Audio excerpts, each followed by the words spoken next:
ఎన్టీఆర్ జిల్లా నందిగామలో భారీగా తెలంగాణ మద్యాన్ని పోలీసులు పట్టుకున్నారు.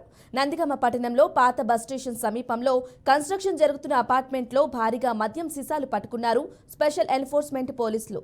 200 కేసులు తెలంగాణ మద్యంను స్వాధీనం చేసుకున్నారు. కేసు నమోదు చేసిన ఎస్ఈబీ మద్యం ఎవరు నిల్వ ఉంచారు, ఎక్కడి నుంచి తరలించారు, ప్లాన్ వేశారు అనే విషయాలపై ఆరా తీస్తున్నారు.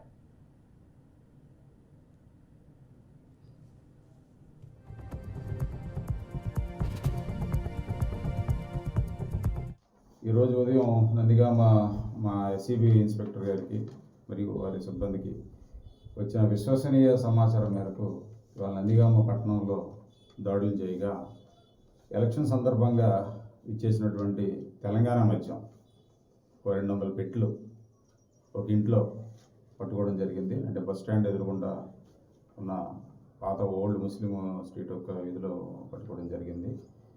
ఫర్దర్ ఇన్వెస్టిగేషన్ ఇంకా జరుగుతుంది. దీని యొక్క సరుకు వాల్యూ మాత్రం 12.5 లక్షలు. ఫర్దర్గా ఇన్వెస్టిగేట్ చేసి ఎవరైతే ఇన్వాల్వ్మెంట్ ఉందో వాళ్ళు రాసి కోర్టు కేసు అనేది పంపడం జరుగుతుంది. ఏ పార్టీకి చెందిన అది ఇంకా మేము ఇన్వెస్టిగేషన్ అదే చెప్తున్నాను కదా, మనిషి అనేది ఇంకెవరిని కూడా అక్కడ లిఫ్ట్ చేయలేదు కదా. House house some under